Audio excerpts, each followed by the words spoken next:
This is Kirby's Return to Dreamland Deluxe. We're here on the Nintendo Switch. Be sure to like the video. Subscribing is great as well. So what are we getting here? 1080p, 60 FPS. It's smooth, it's colorful, it's vibrant. It is a little bit jaggedy if you are playing it on a, modern 4K display. But yeah, it's still kind of a charming, easygoing game that you can experience alone or with others, 4 players. That's right, you can have players jump in and they can take on the roles of like King Dedede, Meta Knight, or Bandana Waddle. So yeah, like all Kirby adventures, you play as the title character, the pink little ball, where you eat your enemies and foes and turn them into, well, your abilities. So I obviously gathered this umbrella from eating and kind of consuming that one particular critter that was in my way. So this game is split between a number of differing sections. The general story is this traveler crashed on this ship, and now you go to these fantastical locations attempting to gather the pieces that were kind of, well, thrown around everywhere. So these pieces will appear at the end of levels. So there's like, most levels are 5 kind of stages and then like a boss fight. Some of them expand a little bit further. You get up to like 6 levels or so when you get into the later levels, because you do travel onwards to new fantastical places once you kind of get the main objective going. And yeah, it's kind of an interesting, charming time where each area is very, very distinct.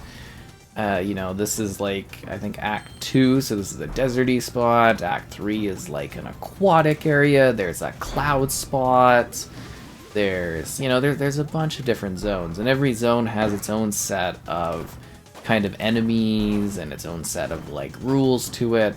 Like obviously, like in the water one, you are doing swimming. In this one, you're dealing with sand. There's one where it's kind of like you're dealing with a lot of slippery, icy slopes. There's like one where you're up in the clouds. So there's a wide range of different areas, and all the levels within the areas kind of expand upon the differing concepts within them.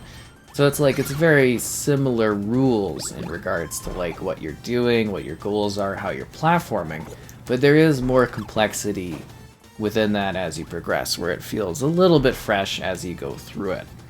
At the same time, it's a very easygoing kind of game. There's not it's enjoyable.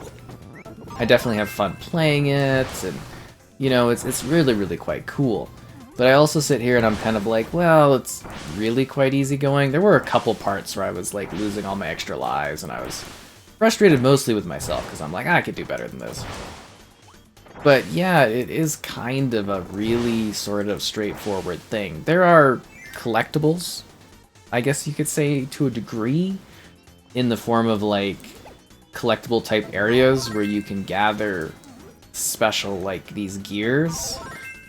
So those are extra points, and there's lots of stars, and you can use those stars to kind of unlock additional mini game kind of things and extra challenge levels that are present within the main little ship area.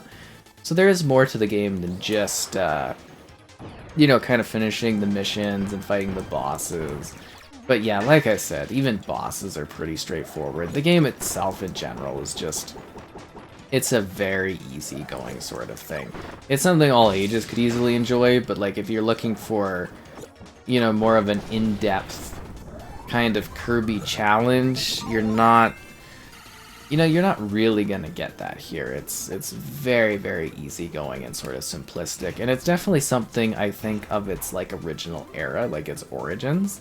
You can definitely feel that when you're playing that, because the levels are also like, again, very, very sort of platforming and linear in their platforming. So don't expect anything too crazily complex.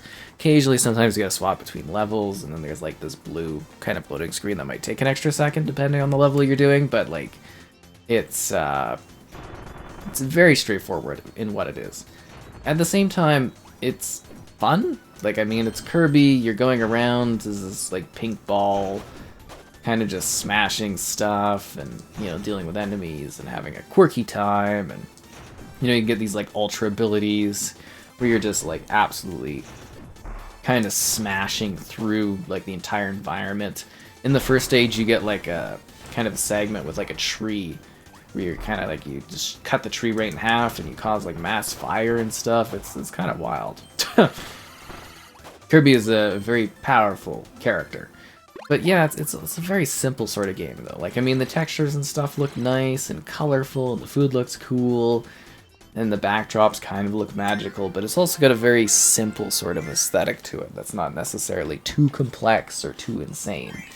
So it's, you know, it's a good length too.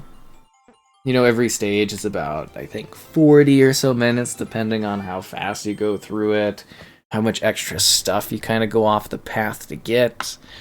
You know, well, it's more like you happen to go across different areas. And there's lots of different abilities, and then there's the sub-games. I just did this level. I didn't want to jump in again. That was an accident. Exit stage. Yeah, there we go.